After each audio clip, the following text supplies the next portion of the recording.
أعوذ بالله من الشيطان الرجيم بسم الله الرحمن الرحيم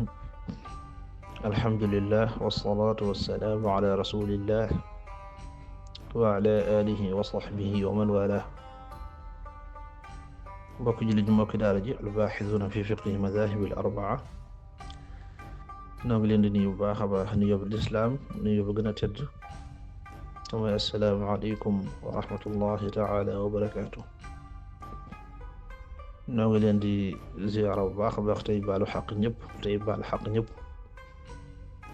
tey ñaanal jàmm yëpp te di leen ko te di ko sàkku ci yéen di ñaan suñu borom subhaanahu wa taala defal ñu ko. xadis bi ñu fàttali tey ñu ngi ko jëlee ci abi hurayrata radiyallahu anhu qaal qaala rasulullahi sallallahu alayhi wa sallam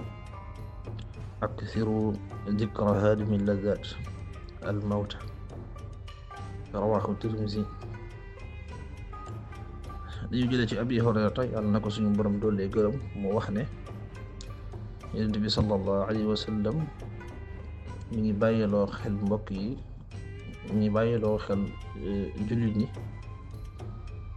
di leen wax ne aksiru dikra haadimi lazzaat bëri leen lu ngeen di fàttaliku li nga xam ne mooy mabbu bànneex yi te loolu li mabbu bànneex yi buñ ko waxee liñ jublu mooy almawt mooy dee. kon suñu borom subhaanahu wa taala ginnaaw ba nga xamee ne bind nañu indi ñu fi te moo ñu fi bàyyi dafa bind dund bind dee kon dund ak dee ñoom ñaar ñoo ànd muy digale ci alquran lu bari bari ñuy fàttaliku bis bi nga xamee dañuy daje ak moom. loolu nag la yonent bi sallallahu alayhi wa sallam di feddale ci xadis bi aksiru dikra haadimi lazzaat mooy li nga xam ne daal saa bu ñëwee rek day mabbu bànneex yëpp maanaam xeeti shahawaat yëpp rek dee saa bu ñëwee da koy mabbu. kon dee leen bari lu ngeen fàttaliku dee ndax dana yombal nit ki di bari ak jaamu yàlla am dana yombal nit ki tamit mu bari lool lu muy tuub di jéggalu suñu borom ci ay bakkaaram ndax ki nga xam ne fàttalikuwul dee bàyyiwu ko xel kooku day wéy ci àdduna bi rek di dund